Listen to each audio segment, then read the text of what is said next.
Dear Heavenly Father, you are our wonderful creator, the God who is always with us, always protecting us, and always pushing us to be who you created us to be. Protect us and this podcast today and anyone listening in the future from spirits who wish to divide, bring negativity, or crush the Holy Spirit that lives within all of us. Please speak through us today and bring the messages you need others to hear. We ask this in Jesus' name. Amen. Welcome to the Save Our Children podcast. We're your hosts, Becky and Bridget. And we have been so busy this past month that Bridget and I haven't even really been able to take a second to connect. So we thought it would be kind of a fun idea that we would be able to have our behind the scenes conversation about the different things that are going on and what we've been working on, but do it with you guys here with us. Bridget has actually been able to travel to both Texas and LA with some of our past guests. And I'm excited. I haven't even heard all of the stories of what she's been able to do and see and what it means for us and our podcast in the future. So I'm excited to hear all of those. But yeah, it's been a few weeks. We haven't really done a podcast together. The other podcasts we've done had included Emma, but we have not done one, just the two of us. But I'm excited to hear about your trips. Let's start with Texas, which was a couple weeks ago. How did that go, visiting Janae and going to see the Vanessa Guillen documentary? So honestly, it was an emotional roller coaster. Sure. And visiting with Janae and finally being able to connect was amazing. Just honestly, even more inspired getting to spend some time with her and see the influencer side as well as survivor side and motherhood, like everything. As I often say, people do not understand and don't even understand or get to see the behind the scenes and what it truly takes, because it's more than just jumping on a podcast. And there's a lot that goes into content creation. There's a lot that goes into podcasting when it even in general, whether you're jumping on a podcast or you're actually the one hosting the podcast, there's so much work that is done behind the scenes and energy leading up to it. And even if like just your normal life, like trying to balance it all. There's some days where we know we're not always energetic, or we're like, okay, let's try to squeeze in one more thing just because schedule conflicts and everything. So that was really neat to see. I got to meet with Grunt Style, and actually this shirt is from Grunt Style. Cool. So that was really neat, is getting to meet the guys up there and see what their whole organization is about, as well as sit down and have a number of conversations about MST, human trafficking, and just really the world and all the corruption, and then especially in the military. I left Texas with a whole new perspective about the military. I knew that it was bad, but I didn't expect to hear the stories in depth to what I did, as far as the trauma and the grooming and the desensitization. And so it was really interesting to see outside looking in and knowing what we know compared to the brainwashing in the military and even as a society in general. But really, the desensitization was one thing that I was like, wow. So that was really interesting to see. And I made it a point to not take my laptop and tried not to use battery packs, and was like, you know what? Presence is one thing that I'm big on and wanted to focus on, because I know that we often talk about is male survivors. And we don't really hear a lot about that, and trying to, I know, like being connected to the vet community and even working with the Marine Rapper and Topher and DQ and the vets in that community and the guys, and having the conversations of why don't more men in the military defend the women or speak out? I know there's male survivors too. So that was really interesting to sit back and see the male side of it and hear stories, not only from survivors, but then guys who have defended women and interjected in that. And since I've been back, I've actually before too, even with Madeline Coulter and working with Janae on talking about that story on Instagram and all over social media. But since so many more military cover-ups have continued to happen. So Yeah. that's been really interesting, is really getting to see the whole vet community and just how everything works in the military. Well, they're starting to get a lot louder about it, I think. And or maybe they were always yelling and now it's kind of on our radar. But I actually just I saw a video, I think you sent it, where it was what I can't speak to which survivor it was, but there was a male soldier and he was really upset about what happened, and he's like, why in God's name are we not standing up Yeah. and telling these people who we know are doing this, they know what's going on, but they're not telling them to knock it off, or they're not telling them to get back in their place or to do any of this stuff. And it's just always, again, and it's with society as a whole, and they've created us to be this way, that if you know about something, if you turn a blind eye to it, then you don't have to be responsible for what happens. Because if you do jump in, then someone's going to get in your face. Someone's going to tell you off, and you have to stand up and be firm. And it's sad that you would think that the highest ranking tough guys, and I'll say it in quotes, can't even hold their own. Like, they can go to war and they can do all this stuff, but they can't even stand up to their own brothers, whoever that is doing this. And that's Yeah. sad. You see it in the police as well, where someone's doing something or saying something that they shouldn't be doing, and nobody wants to step in and say, hey, whoa, whoa, whoa, that's not okay. Yeah.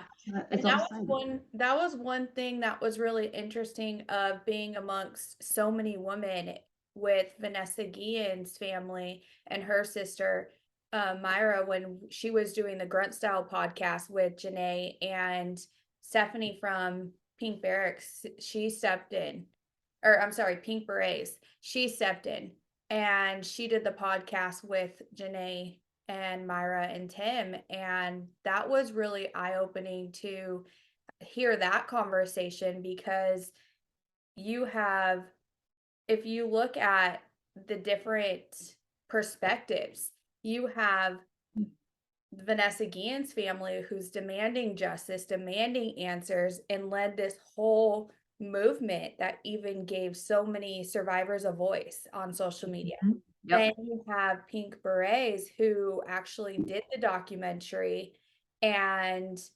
then you have Janae as a survivor and veteran, and she is speaking from, and a mother as well. She entrepreneur, influencer. So she's speaking Mhm. with so many perspectives.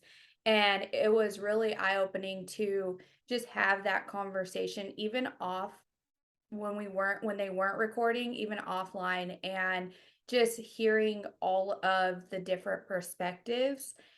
That was one thing that I'm excited to see with Grunt Style, with talking about MST, is really sitting back and being able to have the conversation of the overall and bigger picture, but also looking at every perspective amongst each other and how it all interconnects Yeah.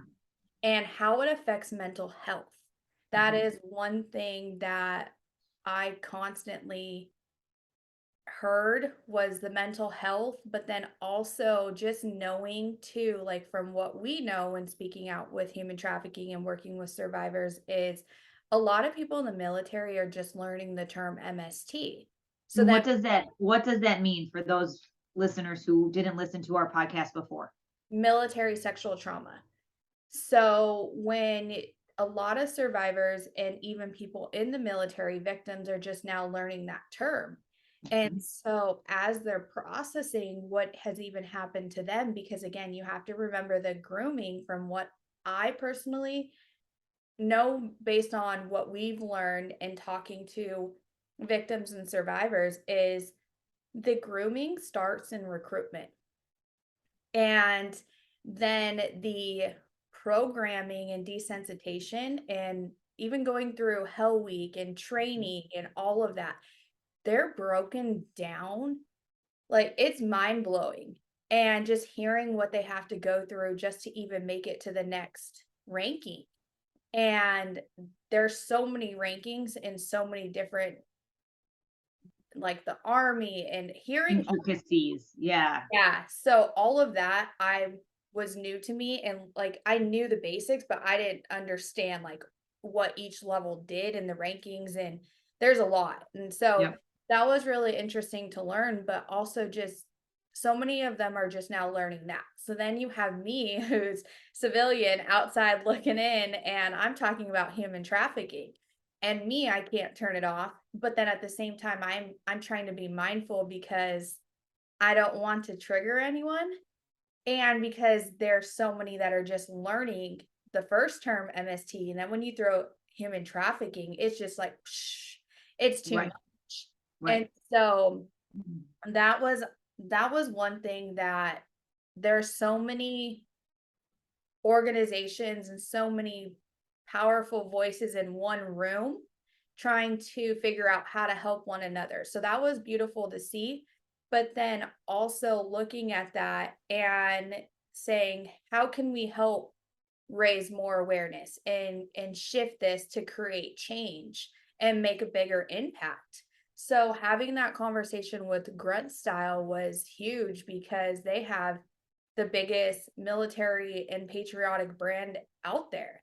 So, sitting down with the owners and having that conversation over the whole time span we were there and seeing them at the walk and seeing them at the events, it really meant a lot because that little did so many people know as there was so many survivors and victims in the crowd. And so when having these stories, and even in their organization, people were getting pulled aside and saying, basically, thank you for having this conversation. I'm a survivor, or this happened to me, or I now they're starting to feel comfortable about having these conversations and coming forward. And little did a lot of people know that they work amongst these people every day or go to community events, but they just never had a safe place to talk about it. And so then me, my loud mouth, talking about trafficking, and trying to show people how it connected, but also be mindful of it is from a civilian side. And I know like I don't like labels, but I'm going to say civilian only because in the military world, a lot of their events, and even as a society, we're trained not to veterans stay with veterans, and that's their community. And we have all these little different communities, but it's like imagine when you bring the communities together. Mhm. So now you have victims and survivors and organizations all talking to each other, and half of the people working for these organizations are all survivors, Yep. survivor led. But they're just now telling whether it was Janae their story, Tim their story, me, whoever, Stephanie, other people that were there. It was pretty interesting to see. And even guys, one thing I wanted to take home when I left that trip was, and I prayed about, was getting a male perspective from the military. And there's actually, even when I got back, there was a TikTok that's going viral right now that I shared where one of the guys, he's an active duty and he got shot 12 times. He intervened with one of the females, and from helping protect her, he was shot 12 times. And so By his own people. yes, so I'm in the middle of going deeper into that story right now to get the full details. And I'd reached out to him and talked to him a little bit, but it was, it's honestly mind blowing to see of their own people and the rankings and the brotherhood. And the best way I can explain it would be cultish style behavior of think of a sorority and think of a fraternity and the brotherhood. And it really is. Sad thing is the numbers for MST in the military is definitely underrated. And from hearing all the stories and the recruitment and the process of even getting to higher rankings, there is almost 80 to 90% people in the military all have at least one case of sexual abuse. And yeah, because then what I also learned is the guys, some of them will do guy on guy, and people will do that to get out. But then the other thing that I learned, and there's just different tactics that are used against them when they step in to intervene, or if they go to report. There is some of the people who they trust or get sent to for these mental health evaluations, and if they go to therapy, some of these people all work together. So the evidence is, of course, wiped out, and the phones are taken, and it's it's easy to hide and cover and bury a story and say they committed suicide, because your family thinks you're safe with the military. And the other crazy thing that absolutely broke my heart was hearing even the females. And I know what the I am Vanessa Guillen hashtag did to me when I first heard that story, and even just reading through the hashtag and all the different military stories. So getting to meet the creator of the hashtag and hear her whole story, watching the documentary, knowing that she's a survivor, getting to hear parts of her story she's never spoke about. But at the same time, hearing every single person in the military say that they have evidence and they walked around every day not knowing what was going to happen to them, but they recorded every single thing. Whether, like, no matter where they went, they didn't know when something was going to happen to them, or the tactics used against them, or if someone was going to break into their room and hurt them, however that may work out, because they have to stay on active duty with these people. So they're with their abusers all the time.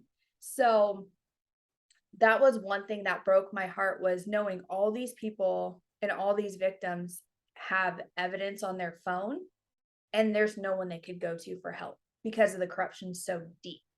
And they would just walk in fear because their life is at risk, because they literally are told they'll be, whether it was killed in the woods, and they won't ever be seen again, or there's different tactics like we often talk about, whether it's the blackmail, the silencing, just different, even rankings. You get your ranking stripped, and it's honestly just mind-blowing. Well, and I have a good friend who was in the Army. She's in her 50s now, so she was in the Army 20, 25, 30 years ago. Yeah. But she would talk about all of that sort of stuff as a female being in the Army. And there's this idea, especially when you think about who it is and the age that we recruit. So Yeah. you have these boys who have barely passed puberty, some of them not even yet, because it goes all the way into your 20s, are now being molded into we're not teaching them the correct way to be men. We're teaching them, like you said, the cultish way to be men, that I'm here and I'm strong and I'm the one who's going to be in charge. And granted, being in the military, and I want to say this is not a bash against anybody who is in the military or any military personnel, because that's not what we're about on here. But we do want to tell the truth about what Bridget heard and what we've heard in the past. But this idea that we need people to have that attitude when we go to war, when we are there and we are fighting and have to be the winners, that we need to have our brothers and sisters' backs. There has to be a level of camaraderie and understanding. And like you said, that brotherhood, that's not the same kind of brotherhood we're speaking of, but it really is something that's there. But she would say, we have these young men who have never been taught to be young men. They've never been with a woman yet. They haven't done any of that stuff. And now they're in these groups with women who they could be going off to war. They could be out not practicing, that's not the word I'm looking for, but that's the lack of, it's late and it's lack only where I can come up with, going out and practicing all of these things. And then you see women who now have to change in front of you, or you see women who have to go to the bathroom. And now you as a man are staring at this woman's ass, looking at it lustfully, and now you're stuck and you've never been taught the right way, and now you've been taught that you're a man and you get to do whatever you want because you're in the military, and it's just a really poor situation. And we don't, and then if you do something, then all of your ranking superiors are like, heck yeah, high five. The same shit that we saw a couple weeks ago with that one teacher who was like 25 and she seduced that 15-year-old boy. And if you watch all of us, all of these men are like, oh, hell yeah, that kid got it, whatever. If it was reversed, we'd be like, what is that guy sleeping with this 15-year-old girl for? But we have in society this idea that men, like, high five, man, you did it, you got an older woman, or you slept with this girl, or you raped her, or whatever. And we have this mentality of that's a good thing. So now these guys who don't know anything different, they're young and whatever, they're doing stuff, and all of their ranking superiors, and I'm not saying all, I shouldn't say all, many of them are now high fiving them. And then those people move up into a rank. Yep. It just perpetuates the same situation because we never teach the 18-year-old boy who just came off the street, who doesn't know anything from anything, to be respectful and harness the energy that is masculine to do the right thing. And even yeah, that's a great point. And even the mental health side of it is PTSD. Like, Yep. that is a whole nother thing. And they're out here on war, and some of them are sent overseas, like the whole Germany and the Denisha Montgomery story right now, and Yeah. that whole cover up. And that honestly has been the most heartbreaking story. As also, I've talked to the roommate involved in that story, and it's really sad because there's so much going on the military bases that people don't realize. There's prostitution and human trafficking rings going on major. So that was one thing, is there everyone that talking to in Texas and hearing their stories, and people would say there's something bigger, but I don't understand what and how it connects and why and all of that. So trying to explain the human trafficking, and then even sharing Remy's movie that came out, The Mhm. Unexpected, and showing that point of view, and him even being in the Navy, and trying to connect it to give people a visual. That was one thing that I was grateful for, is being able to share that visual. But the mental health side of it is also looking at when they're on war, active duty, it's not like they ever get a moment to heal Mhm. or to deal with the trauma. Right. And there's no, from what I've heard based on the stories, and I heard stories from some stories where I was barely even like a teenager. I heard a lot of veteran stories, Yeah. and hearing how long this has gone on and the different things that have been going on in the military.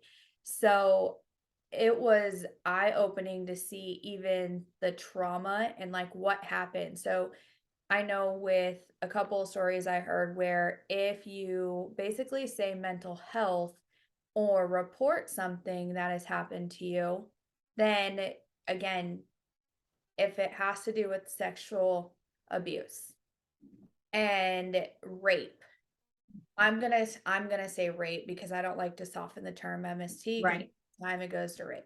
Because that's So what it is. that's what it is. So I'm gonna call it what it is. Yep. So with that is, if that is reported, a lot of the victims don't report it because then their guns are taken from them, because now they're not in a mental state of mind to now handle that. Well, now you have to remain in the presence of your abuser. And the people who you're turning to majority of the time are all working together and in this network, or reporting back to what this other person is saying. So you're never really safe on sharing your truth. And so again, that's why so many of them have the evidence when they're walking to and from their room or wherever they have to report to. And so that honestly is the one thing that kept breaking my heart to hear, and hearing like as survivors and victims spoke, they would say sorry. Like give me like they because they would, whether it was a trigger or would take them a moment to get a word out or whatever. And so I would always, I as always on even a podcast, is I try to say, don't apologize for being sorry. Don't say sorry because it's not your fault. Absolutely. And this should have never happened. You should have been able to report it. Like, you are a victim, you're courageous. So I try to always say, please don't apologize to me for whether you're having like a, not one girl, she just happened to be on the back of the I for the veteran walk, I was at the back of like a DJ truck. Oh, yeah, yeah, yeah, I saw. So there was a survivor on there, and we just got to talking and couldn't tell nothing, of course, because so many don't walk around like, hey, I'm a survivor. Like, Yeah. and a lot of them just kind of stay to themselves. But we had got to talking, and she actually just had left Arizona. And so get to talking about, of course, our podcast and whatnot. And she just kind of takes a moment and just basically told me her whole story Wow. during this whole veteran walk for suicide prevention. And so I got to hear her whole story. But even with that, is there was, and I'm hoping to bring it to a podcast, but with that is a lot of these women, especially in the military, they are literally badass women. Like, they Yeah. taken like from the abuse, like from whether it was their head getting bashed in or sexually over and over, or there's some that were literally getting pregnant, and just in the lines of that's what they were used for in the Wow. military. And again, when they tried to report it or leave, there was no help. So there's just so many different stories that will be coming to our podcast. I won't go into a lot of them because, again, there's so many details, right, on a lot of Well, and it's their story to and tell. it's their story to tell. And the Yes. other thing with that is it's just so deep that I know for me, I was like, I need a couple days to even process what Yep. I even heard, because MST is, like, we talk about human trafficking, MST, but to do it for days nonstop at event after event after event and not really sleep, and then like the trauma and talking about PTSD and different triggers and grooming and red flags, like, it does take a lot of energy and a lot out of you.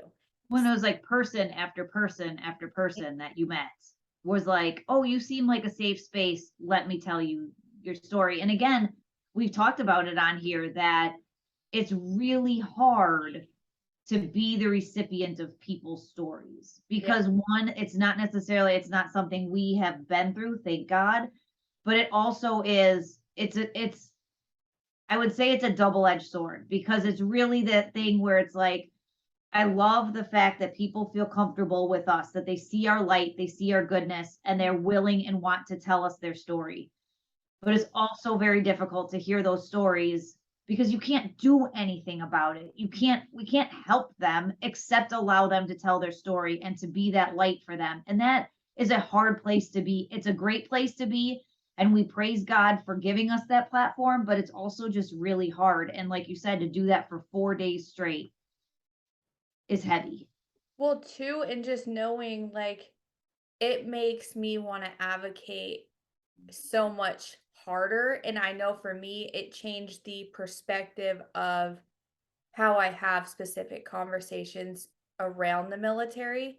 And now knowing the depth of it, just even connecting with different organizations and where we'll lead to future Mhm, conversations, mhm. because knowing that what needs to change in the military, And that was also really eye-opening, is being at the Vanessa Guillen documentary that came out, is knowing that there was a survivor speaking on the panel, and her she was a soldier to one of the people in the crowd. And so being able to overhear that conversation and kind of say, wow, I didn't know you were going through this, or I didn't get that support, or couldn't be there for you type of situation. Yep. And knowing that this Because is, that person in the audience didn't know that she had gone through this, correct? from my understanding, mm, I would They say my gut feeling, yes. ah Um, but I will say only to a certain extent, and then it goes back to safety. yeah. So I would say along the lines, and the only reason why I say like going forward is this is still happening at Fort Hood. And Fort Hood is one of the largest military bases, where I'm going to come out and say it, where I personally think that there is a human trafficking ring being ran at Fort Hood, and they've known to have this kind of behavior as far as the grooming, the military murder cover-ups, and they say it's suicide, or like we saw the Vanessa Guillen story and what happened with her. So I would say that there's so many people protecting each other at that military base, and it being one of the largest and continues to happen, and we still continue to see that kind of behavior out of there. There's a lot that the people on that military base know, but again, the power at that base is too high that so many aren't willing to take that. I'm gonna say it's Risk. sacrifice and risk. Yeah. Well, I mean, even when, like, I think back to Kathy O'Brien in her book, The Transformation, like she talked about when she was trafficked all over the place, that that's where she would stop. Like they would go from military base to military base to military base, and that's where they would pick them up from and take them to do whatever they needed them to do, and then bring them back to that base. And so, are the soldiers trafficked? Maybe, maybe not, but there's stuff that happens on that base Yeah. that can happen under the cover of darkness, that can happen because it's military, blah, blah, blah, whatever. Um, that none of us would ever be aware of that happens. They're not just going to walk them through Phoenix Sky Harbor and No. say, "Oh, we're going to take all these little kids on a trip," and nobody question anything. It's all private, and you never see it. And you have to remember too that some of these are coming, um some that are entering are going overseas. So they're very young, and it's happening, the grooming's happening in recruitment. And Yep. so some people go out, whether it be the soldiers going out with higher ups, and there is drinking involved. And I know that from multiple recent cases, there has been drinking involved. And so whether it starts at one drink and like then leads to two and then leads to three, and you're with your what you think your brothers and sisters, and that you have this camaraderie, and somebody's going to intervene or step in, but when you're heading home and that other person's not with you, you don't know what could Yep. happen. And then when you go to report it, there's different tactics that are used, and especially if there's someone higher up that is a higher ranking, obviously it's going to be his word versus your word. Yep. And then usually the females are slut shamed, and it goes back to sorority and fraternity style behavior. And then even after one or two drinks, like consent is huge too. Yeah. And a lot of the time, majority of the time, there isn't consent. And there's force, whether it starts at a kiss and then leads to something else. Like there's a lot going on.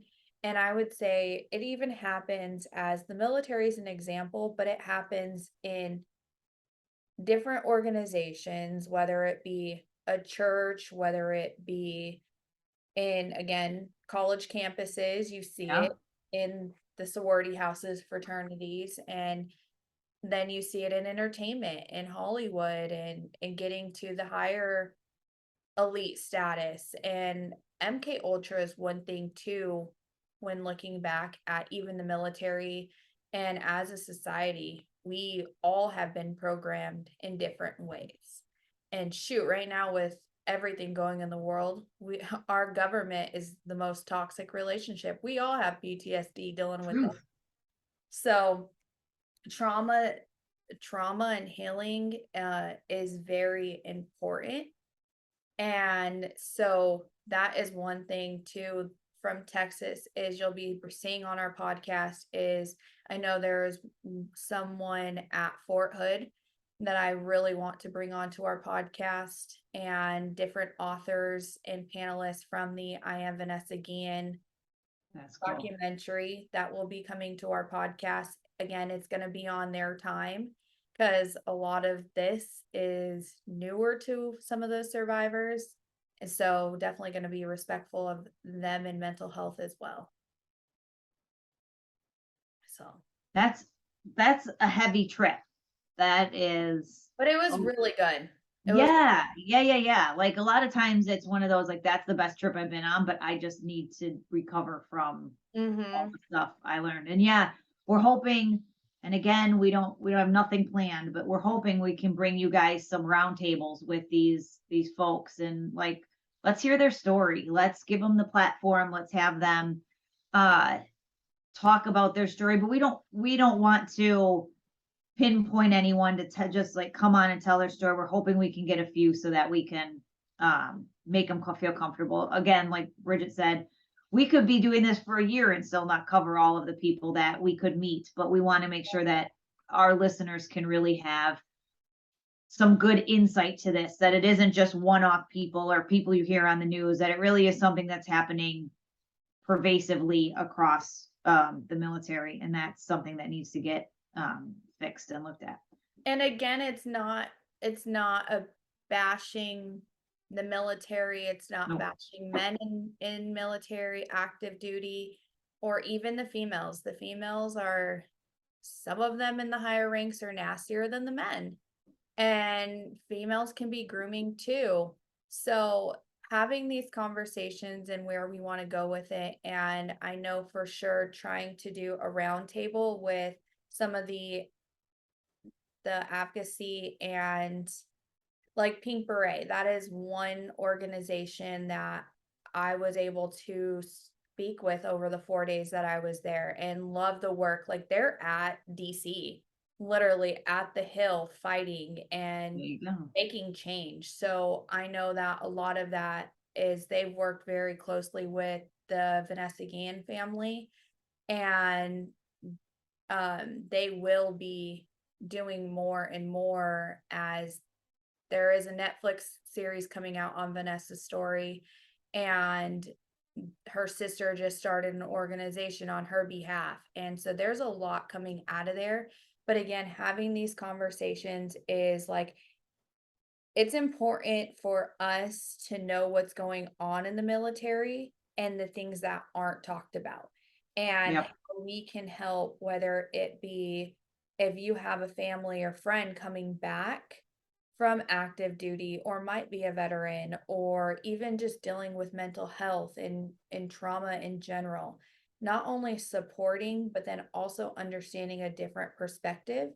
And I know that even having that round table, it gives more, it gives different angles and perspectives from all aspects of the military, but then also how we can help get involved and really unite as a community to make a bigger impact. Because there's so much stuff that with everything we've known and the rabbit holes we've gone down, there's so much new stuff that I learned that I was like, I can't wait to do a podcast on this. I can't wait to talk about this. But then at the Yeah. same time, we also have to be very careful how we go about it because, again, it is the military and it's the Yeah. government. We're not here to get dead. Yes. So that Texas was definitely fun. And grateful for the hospitality and everyone I met up there. So look forward to bringing it to our podcast soon. Sometime soon, yeah. Yeah. So on a fun note, or note, I guess, you went out, so we had Joel Bauman on here a couple of weeks ago, practically a couple months ago at this point. Yeah. For those of you who need to go back to episode something, I don't know what that is. We'll put the link in the description. I don't even know what episode we're on right now, so that tells you how really professional podcasters we are. But we interviewed Joel. He's a UFC fighter who is fighting childhood malnutrition and called out Jimmy Kimmel. It has to be about a month and a half ago because he's on day like 49. So it's been a while. It was a month ago. He's Okay. episode season 2, episode 17. See, there you go. Now we know. Good. Thank you. Episode 17. Thank you. Yeah. Thank you for telling us where we're at. But you got the opportunity. So he's been to Arizona a few times. And unfortunately, every time he comes, sorry, Joel, I always have something going on and I'm yet to meet him and it sucks. I hate it. But you had the opportunity to head out to LA last minute this week. And I want to hear that story. I want to hear what you guys did, especially because I know we were talking and just the energy of LA is demonic as hell. It was rough.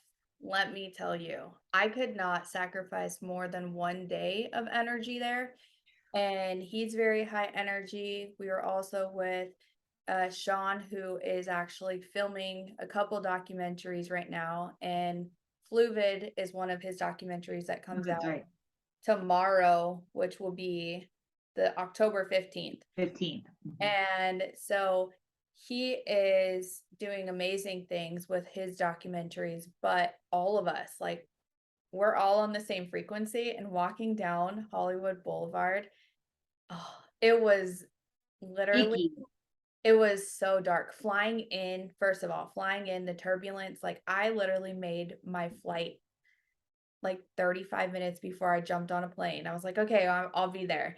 And so I'm running through the airport, whatever. And actually the guy on the handicap, the cars, I was like, I'll tip you if you can make sure I get to this terminal. Oh yeah, I saw your Instagram. Where you're like, this guy's the best customer service ever. Yeah, he's almost there. He flew me to the terminal. But yeah, just even once you like the turbulence was bad landing, and I'm sitting there praying, like, please just let this plane land. And No, then I hate that. the sky, like, oh, the what they're messing with the energy out, or not the energy, the weather out there, man, that was rough too. So just breathing all of that in, and then you get to Hollywood Boulevard and you could just feel how demonic it is. It just feels lost souls. And Yeah. all of us together, it like our energy is very high, but even all of us, it affected all of us. And so the first night I did stay in Hollywood Boulevard, literally in downtown area, and there's no way I could sleep. That was rough. Like tossing and turning, try to sleep, and literally you just hear me. It's hard to sleep because again, after watching Frazzle Drip and seeing and then knowing everything we know, human trafficking, Hollywood, and SRA and satanic ritual abuse is very much real, and the sacrifices and children, and knowing that literally staying in the middle of all of that and what goes on, like, and then hearing people there talk about what's going on underground and even like the Getty and talking about all of that. So just knowing that everyone knows, but it's not talked about or people don't speak out about it. So then, of course, you have us coming down Hollywood Boulevard, camera and all, which is normal in Hollywood. So filming down there was not a big deal, but yeah, you have Joel, and honestly, definitely want to take a moment and say thank you for him and his platform because forever grateful for it, just because ever since we even met him, he's connected with so many people. He's working Yep. now, David, Jose, and Josh Barnett, and they'll be doing something together in regards to CPS. And so they'll all be collaborating on some exciting projects That's coming cool. out soon. So then while he was even out here in Arizona, he met up with even Peter, who runs a podcast. And Peter actually, he now speaks in recovery, and he used to be an addict, and hopefully we can bring him to our podcast as well. But him listening to him and Joel talk about how they think about pedophiles in prison and what happens to them, like that is something that I want to bring to our podcast as well in that You conversation. need that kind of energy. Yeah, it was definitely a shift in energy. So just having everyone in one room from the night that we all first came together in Arizona, I don't even know how to explain that. It was just like all just think of it as conspiracy theorists all in one room talking about everything. So that was It's like you find your people. yeah, it was we were up to like 4 or 5 in the morning, and the next thing you know, I was on a plane to Texas. And so yeah, I pulled an all-nighter. But anyways, going back to LA, just the energy was just so dark and heavy. So trying to sleep and trying to close my eyes, all I could see is the flashing images of kids and hear screaming and crying babies. There's no way I could sleep. It was bad. Well, and if you just think about it energetically, spiritually, Mhm. whatever it is, and what like you see on the news, all of the homeless people, you hear about all of the people and their truly brainwashed selves Yeah. and thinking that all the things that are on the news and all this stuff is okay. And you remember what happened during COVID, and you know their governor and all this stuff.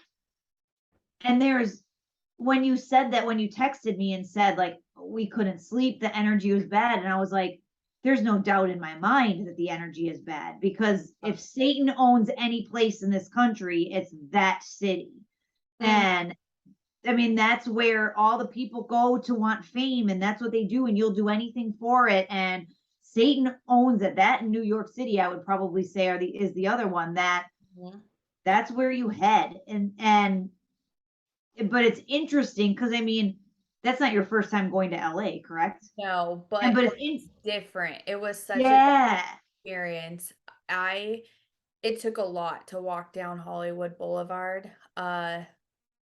I knew what we were like, the reason why we were going there. But so I had to keep that in my mind. Bigger picture, Bridget, bigger picture. Yep.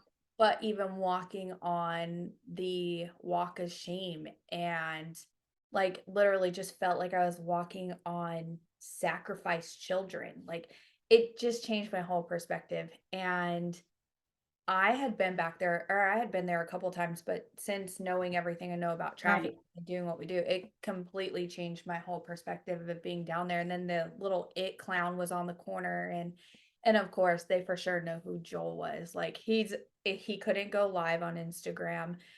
They took the live away. They took the TikTok the minute he was outside the first night by himself at Jimmy Kimmel filming.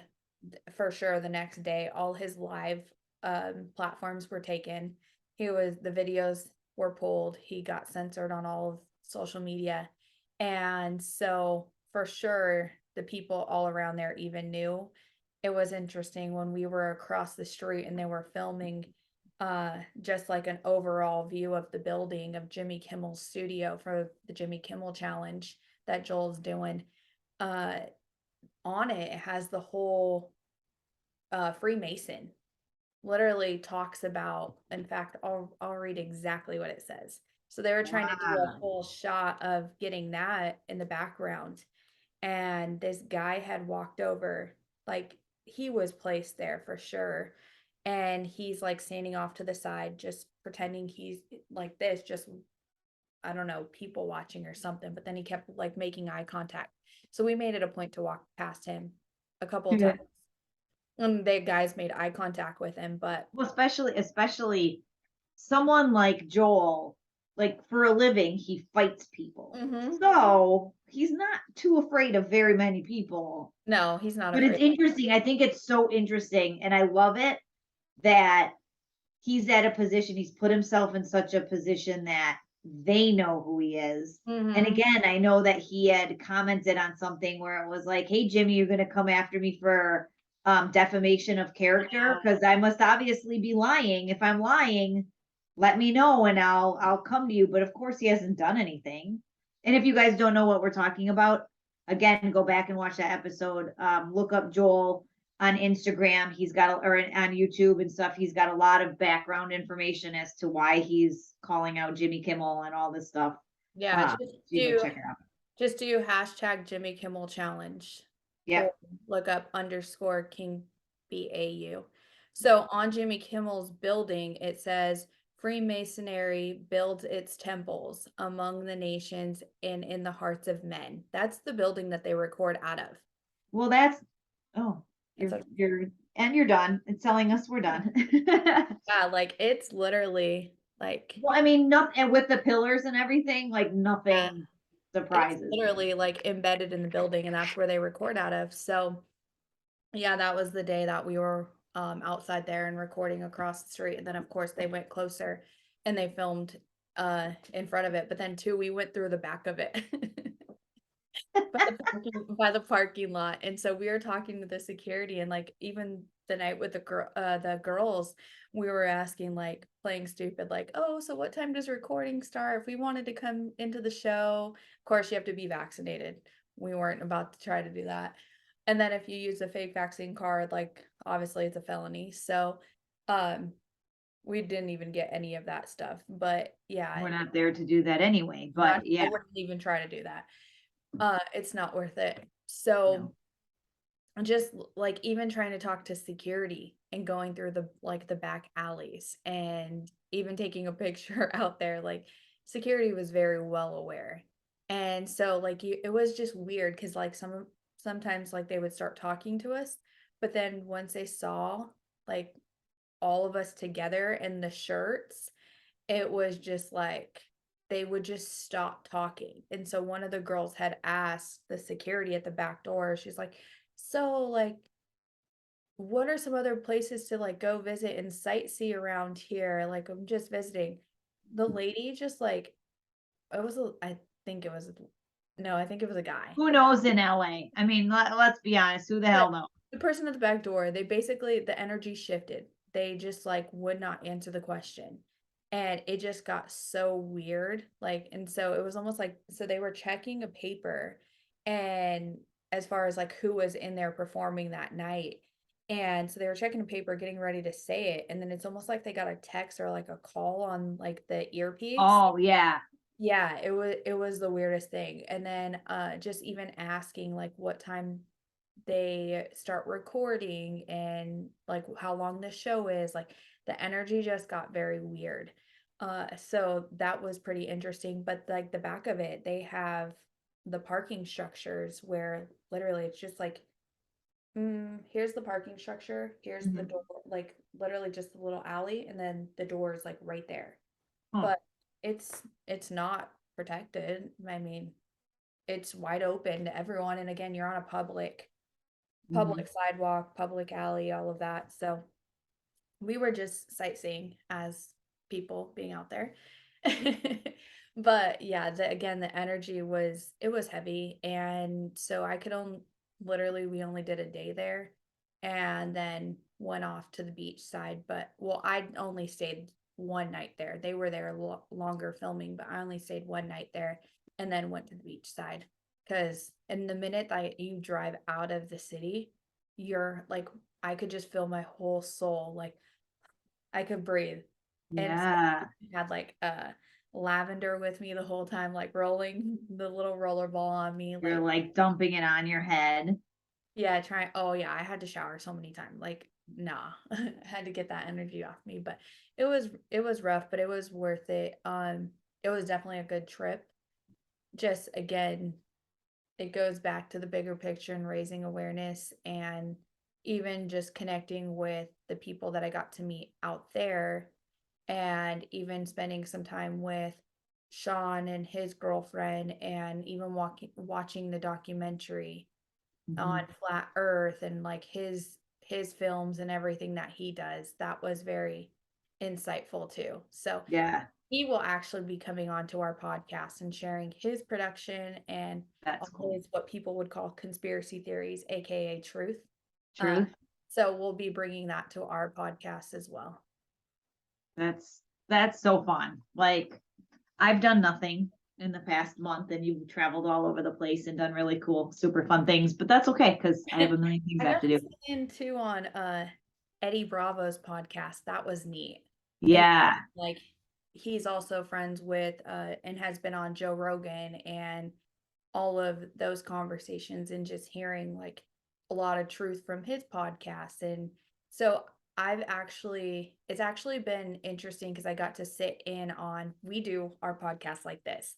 So Yeah. I happened to sit in on a couple of more in studio podcast and like full production Mhm. podcasts. So that's honestly been seeing cool to see too from like a podcasting standpoint how other people Yeah. do that, or even sitting on grunt style and like their ground truth and how they do their questions and just then chop up the content later and seeing all the different aspects of the full production has been really cool just because like I've gotten to even go into different, I'll say I even got to see a turning point in how they do their production Yeah.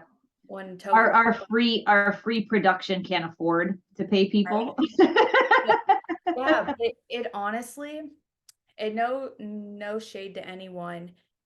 Um, I would honestly say out of everyone that I've gotten to sit with and everyone I've gotten to meet and just the overall production, I just love that we're just so free flow and like we don't have any censorship and What like you see is when what you get. yeah, and when it comes to like even just saying, I would say just in general and working with people in general, we don't have brand ambassadors or sponsorship behind us. So it gives us a lot more freedom to speak and open the conversation And to purposely we don't, because I'm sure we could get somebody to sponsor something about something, and that's cool, but we don't want that. That's never our goal. That's never been our goal. That's not our goal of our organization, which is why we made it an LLC. yeah. We don't make any money. And we've talked about this before, but that's the reason why is because we can talk about uh, Jimmy Kimmel Challenge. We can talk about the military. We can talk about whatever the hell's on our mind. And we're free to do that because nobody is saying we'll take away your $50 if you talk about Mhm. this, that, or the other thing. Yeah. I will for sure say my favorite production I've gotten to sit in on as far as the flow of it, the production, the conversation, the owners really being right there to stand as a brand in general, as an organization as well, is Grunt Style. That's And cool because you don't hear big brands like that ready to stand up against what they're selling to. and like just walking in their building and seeing like the different pillars and words on the walls and hearing the story behind the artwork and just everything in general, I would say that for sure is my favorite production I've gotten to sit in on and really see behind the scenes and have roundtable talks with. And again, I'll say for sure, Joel is one person that we've connected with and will be working with a lot just because, again, like us, he has no filter, no fear, and he's doing it for the children and Yep. the greater force of humanity. And again, he is one of us, normal person, and he can speak freely. So that Yep. is like that is one person too that hopefully looking forward to soon his podcast. He has like one episode, but yeah, he has the I am canceled. Am I canceled yet? But Yep. even to shifting to community and presence and just really connecting with people. I know we're big on not only on social media, but staying connected. That's also one thing, like, I'm honestly grateful that our little platform is nothing like his big platform because he sits and replies to every single comment, whether it's 1,000 comments on TikTok and then Instagram on every post. Like, if not, like there's some of them that have way more. And so having to engage and then like people reaching out to you, and I know how our DMs are. And so Yep. from that to a bigger scale, I'm like, whoa, like I'm grateful that we're not there. Well, and yeah, we'll have to hire someone to do that. But Just because I can't handle all of that. right. And Eventually, I'm sure I could, but man, seeing that but I mean, aspect, we have like lives, stuff like that. Yeah, but the thing that I love about the community, and we were just at a thing today, but mhm, we have, and a couple of our episodes have been local people that have been in Arizona and the differences that they're making and doing, doing the work locally and showing people what it means to help your own community, whether that is who you vote for or standing on the corner holding a sign or connecting with other people or being part of your church or talking at your kid's school or whatever it is. We can only change this country, this state, this world by changing our family, changing ourselves and what we're doing. And so one of the things, I know I've mentioned it a few times, but um, about a month and a half ago, I was made the co-lead of the human trafficking organization at my church. And it's such an interesting like turn of events, which I'll say all the time. I think God has his hand in every single thing that we do. Um, and Lisa, who is my other co-lead, she had been looking for me. When we were at the Lighthouse Summit a year and a half ago, or yeah, about a year and a half ago now, she had met us because Bridget and I were there supporting Standby Survivors, supporting our podcast that was pretty new. And we were there helping out, doing all these things. And Lisa remembered us and was like, I know Becky goes to this church. I need to find her. She had no idea what my name was. She had no idea who I was, what service I went to, yep, whatever, but she knew what I looked like and she knew um, that I went to church. And so she would scour like social media. She would say prayers and be like, God, I know this is the person that I need. Can you point me in the right direction? Now, I had told her that if she would have contacted me like May, June, July when we were on a break, we were busy. We were taking a break. That wasn't what we wanted to do. But she actually found me after we came back. And she had connected the lady that I serve with on Sundays. Her and I became friends on Facebook. And the minute we became friends, I became a someone you may know because they were already friends. And she saw my face. Luckily, I have my face on my profile because yeah. sometimes I just put our logo. And so luckily I had my face up there. She messaged me and she's like, I have been looking for you for a year. So now I call her a stalker because she totally is. And so she had brought me under the fold. And so her and I are leading this charge. And the coolest thing about it is when I quit my job back in February, I prayed that I would be able to find a way to bring human trafficking, my career, and my church all together. And I would have liked to have it as a paid position, but right now it's just volunteer. And that's exactly where God needs me to be. Mm, And it's this idea that I get to help create these programs, help get to create the projects that we're working on. Whereas Lisa's very, very good in the community. She's very much like you, Bridget, where she's out there and she'll talk to anybody and shake hands and do all this. And I'm like, no, thank you. I'm going to go in the back and I'm going to create some stuff. I don't want to talk to people. But that's what we've created. And that's what's so cool about this. And so we are actually starting uh stop traffic walk. So for those of you in the area, for those of you who live or anywhere in the US, we actually are partnering with Dream Center and Streetlight USA, but Dream Center and Dream City Foundation started this walk a couple of years ago. It's a stop traffic walk. It's for people to come and remember the survivors. The biggest message that they have, Dream Center is actually a safe house. And Streetlight is also a safe house for minors. So Streetlight works for 13 to 17. Dream Center works for 18 and above. And in Phoenix, for anybody who's been in Phoenix, Phoenix spans about a 2-hour drive from one side of the valley to the other side of the valley, and that's on a good day. And so in the northern part, they had started their walk, and Bridget actually went there last year and kind of checked it out. And now we actually, her and I, through my church, get to actually participate in bringing it to the south side of the valley so that we can bring in more people, more recognition, more understanding. The coolest part about being in this role is that I get to bring all of the stuff we talk about here and all of the education that we have to this church community. I would say, and Bridget, I think you would agree, that in the area in which we live, it is a very sheltered, very bubble sort of place that we live.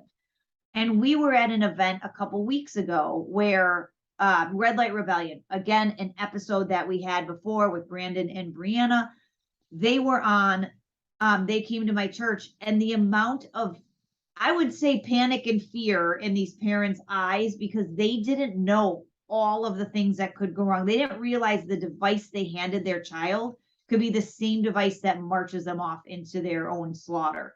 And And this was so, at a basic level. and that was like lowest level that we could start. This was like 101. And so that is such a passion of mine. Like, I love that people can go out in the community and they can sit with survivors and they can hold their hands and they can pray for them, they can bring them to God and all that stuff. My passion truly is educating parents, educating people. It's again why we started this podcast. The idea that something as simple as having an attachment, is having a connection with your children, asking them how their day went, really watching them. And when they don't start acting themselves, digging a little bit deeper, finding out who their friends are, finding out what they're doing after school, all of those things. We're all busy. But if all of a sudden your kid isn't there, you're going to wish that you weren't so busy anymore. Mm-hmm. And so, really being alert. And I think that that is why God has brought me to church to do this, because do I think we need to go straight into satanic ritual abuse and all the stuff? No, we're not going to blow people's heads off quite yet. We'll get there. We talked about that today. So we'll talk about what we did today in a second. But it really is, if we can bring in what we talk about here, and not in the idea like go listen to our podcast because we're famous, not that sort of thing. Really the idea that we have talked to so many people. Mm-hmm. Let us bring our education and our knowledge to you so that you can learn and do better for your kids. And if we can start fixing our community, our kids will be able to go out to other people and help them be better kids, be better friends, and it works, and we start to protect people. And so that's really my goal, but I'm super excited. So if you happen to be in Phoenix, January 21st of next year, so we have a couple of months, and you are in the South Valley or you're going to be out here, we would absolutely love for you to join us. You do need to register. So any of you creepers out there, you can't just show up because you do need to register. But we would love to have you. We'd love to have the support out there as well. So. Yeah, and it's honestly been interesting to be able to be a part of the conversations even at your church, Becky, and remembering having to turn our brains off and like, whoa, pump it, don't go that Yep. Like they're learning this and trying to teach the connections, and even to just looking at it from you being able to lead in your church is now even Red Light Rebellion. We've worked with them previously on podcasts, but then going back now to from a year and a half ago when we first all met, to seeing the work that they're doing, how they've grown, see how we've grown, but then also other people we've worked with, not only in the community, but on a global scale, to say, okay, how can we bring their knowledge into the church? And or even local survivors like Haley's Law. How can we get her to speak at some of these events and educate on the law perspective and how that's going to help victims and survivors? And protection is big. So even like connecting one another in the communities is huge, because one thing that I've realized and constantly continue to say and blows my mind is so many people are connected on social media, and so many people know of each other in the community, but they never communicate or talk. And so Right. like, I'm like, you guys follow each other. This person knows this person. You guys see each other, whether it's in passing in the courts or whatever, however that may look like. And I'm like, how does this person not talk to this person? Imagine if the forces came together and where it Right. could be. So that's like a role that I've been playing Mhm. very much so. Today, especially. Yeah, today too. Well, that is cool too, because we got to go to the same organization that's running the walk, or we're partnering with the walk. They had a gala today. And it's interesting for us. The gala was beautiful. It was a high tea, and we had all the fancy. We got to get all dressed up and all the things. Um, but it's interesting to me how many people are minusculely aware of trafficking and what that means. And they're willing to put the money out, which is fantastic. And do not get me wrong, we need all sorts of levels. We need the people who are willing to pay and just want to pay, and the people who are willing to save and dig in and do all that stuff. And there's no disrespect on either place. The idea, though, is that even the people I was sitting with that go to my church and that are aware of this stuff are not aware of this stuff. And again, it's so amazing to me that we've been put into a situation that we get to say, hey, we've talked to these people. It's not something we just read on the internet. It's not just some conspiracy we came up with or thought about. It's no, we had someone on our podcast, or Emma had someone on her podcast that went through these things. They're true. And like we were talking, especially with church, we were talking about it today, was if survivors can go to the very depths and pit of hell, and they can come out on the other side and say that God is the one that got them through that, how can you not believe that God is real? And that's where the church has to come alongside all of these people and say, we are here, we understand, we are going to be the light that is going to help you get out of this, because there's so much shame and negative emotion and darkness that is with all of these survivors that we've got to. And I'm excited that our church is actually stepping up and doing this, because it really is.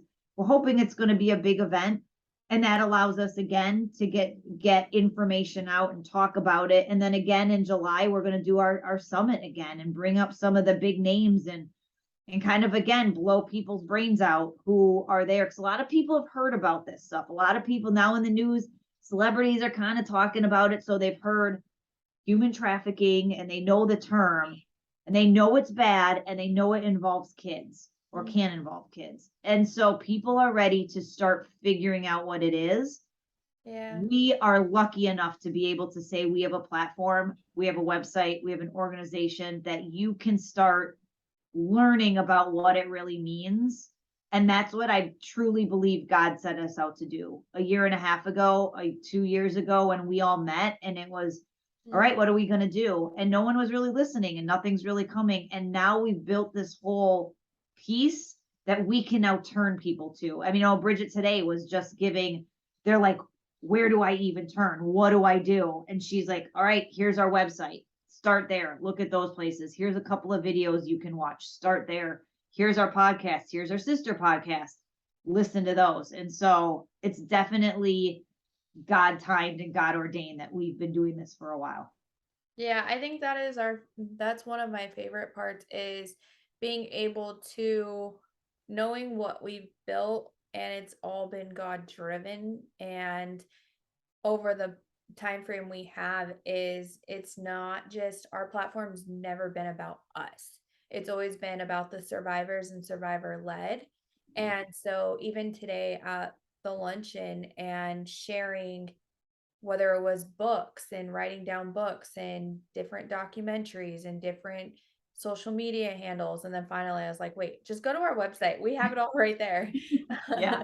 So then seeing other people take pictures of that note, like on scrap paper, literally, and take pictures of that and sharing the resources. So being able to have such or we wanted one area where we could send everyone to, because we knew what we had to go through when looking for resources before the internet was even scrubbed. So now having a website where we can just send people to on standbysurvivors.com, and Yep. everyone we work with, and sharing, whether it be connections and, hey, how can you get this person on your podcast or talk to this organization? Like, we're all about the networking. And that's one thing that everything that we've learned is people will say, well, how do you get to work with this person and this person? Or how do you guys do it? And I will say, even though we're busy, we have made it a point to make time for it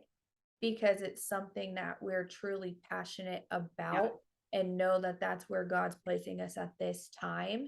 Yep. But also knowing what we've built and looking back and knowing, like, even things we haven't touched on but want to bring forth.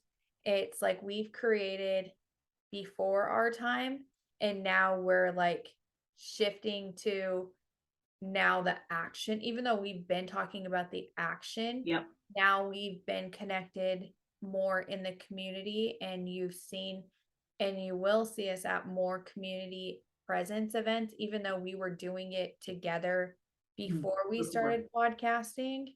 That was more so us gaining, and that's something that we still do, whether it's going to safe houses and meeting with different organizations, or going to school board meetings, different things in the community to not only educate ourselves, but we also like to practice what we preach. So whatever we learn, we're going to bring it back to our podcast and try to tie it in however we can.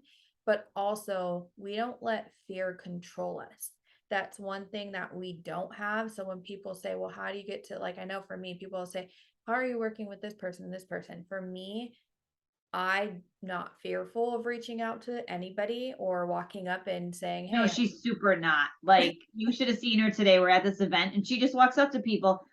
Point, case in point, this was the best one of the day. She walks up to somebody from Turning Point, and she goes, okay, so now that you've seen this, how can we get this information on? Who can I introduce you to get this information on Turning Point? And she did, and she introduced the people together. So we'll see. Hopefully yeah. it gets taken care of, but So, awesome.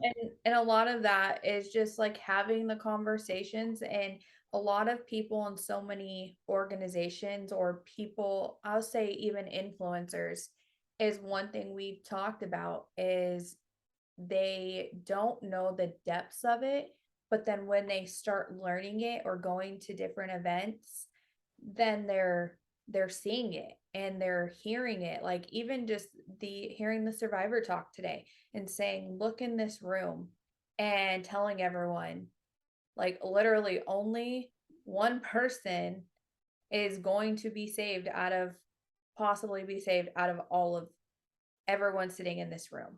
And so for people to put that in perspective and say, wait, what? It hits home a different way.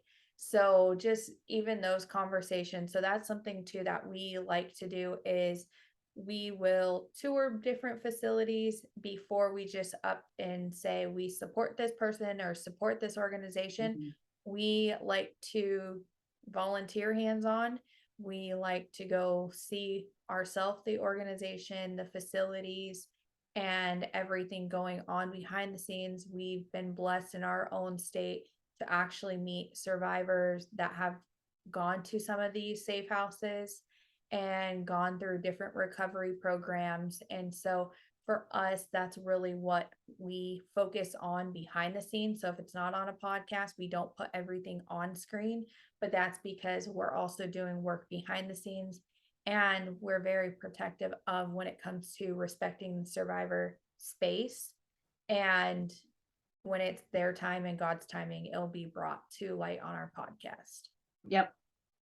So, Yeah, and there's times where we've wanted people on and the timing didn't work, and then it works 6 months later and it's that much better. And so we've talked about that before, that we just kind of let it's divine intervention at all times. So I love the fact that we never have and never will beg anyone to be on our podcast.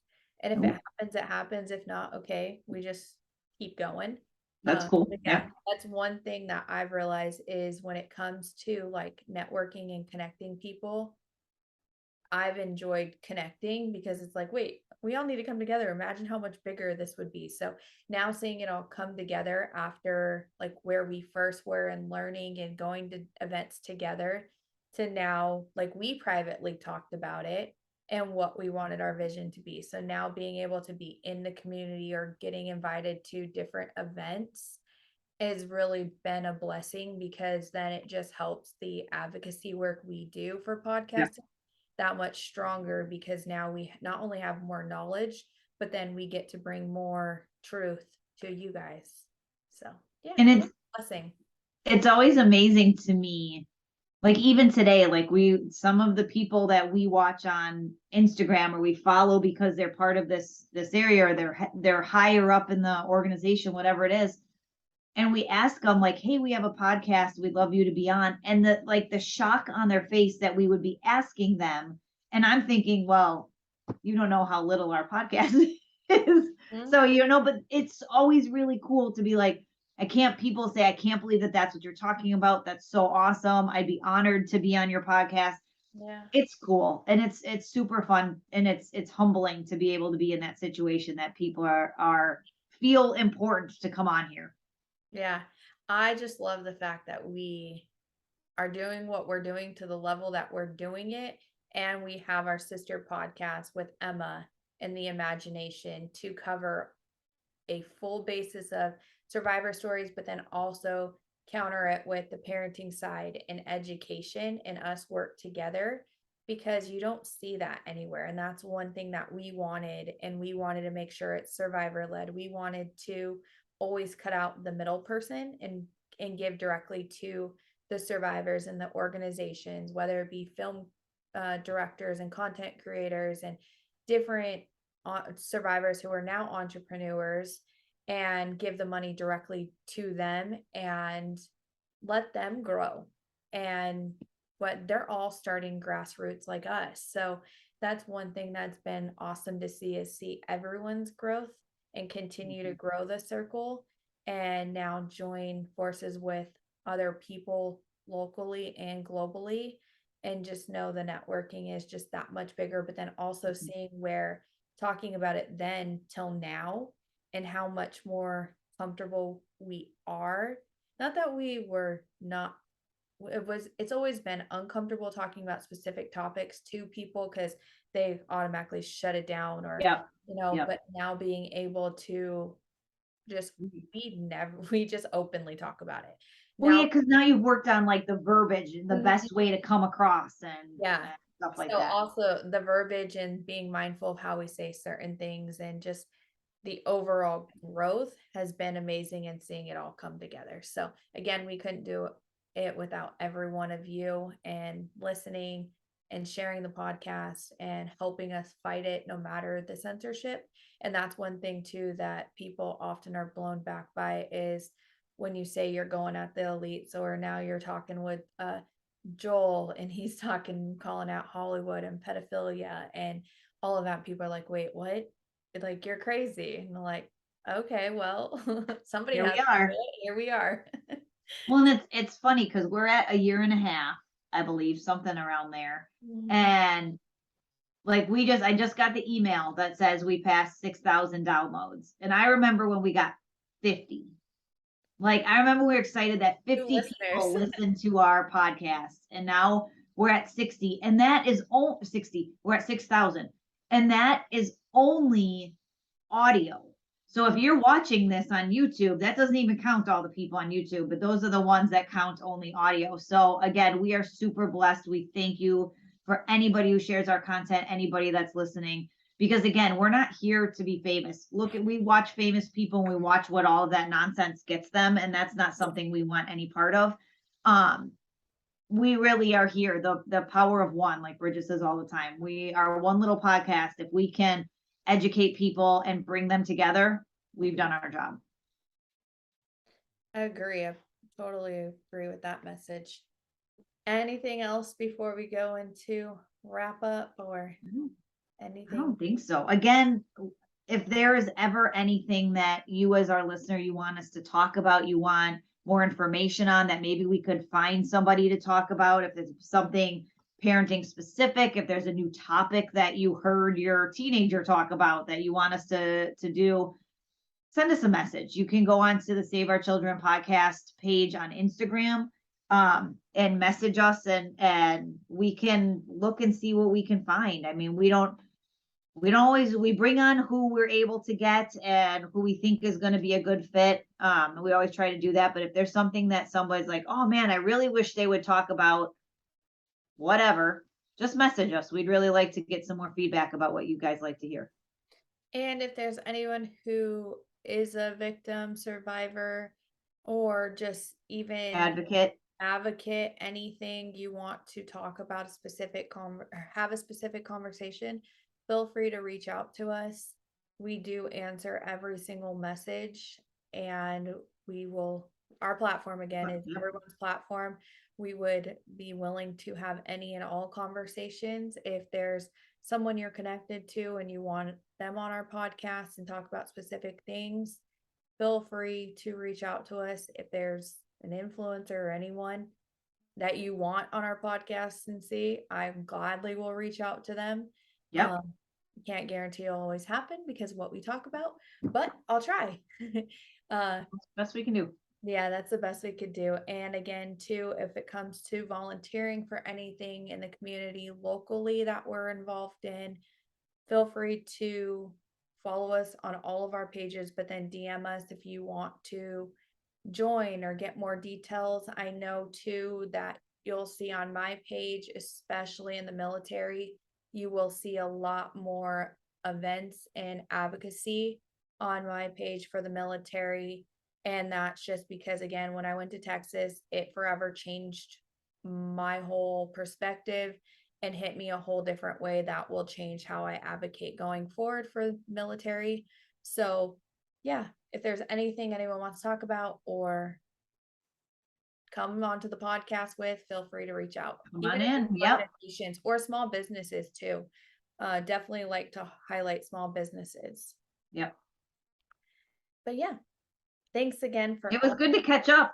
We've been so busy, we haven't been able to catch up. So it was good. And thanks to the listeners for watching us catch up.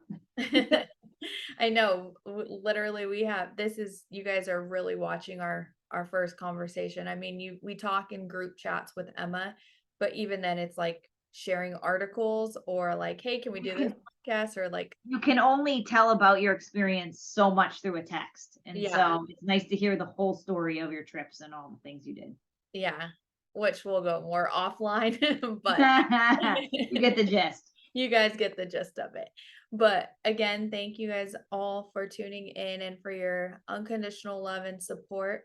Change starts with awareness. When does it stop? When each and every single one of us have the courage to stop looking away and turning a blind eye. You don't get to look the other way on this issue. Human trafficking is a $150 billion industry. We have no future if we don't protect our children. We have a duty to protect the innocent. If we don't, that blood is on our hands. Everyone has a story. Together, we must rise for the victims, survivors, and children. It starts with one person. It starts with you. Survivors, please know you're not alone. We hear you, we see you, we stand by you. Sending you love, light, and blessings. Love, Save Our Children podcast.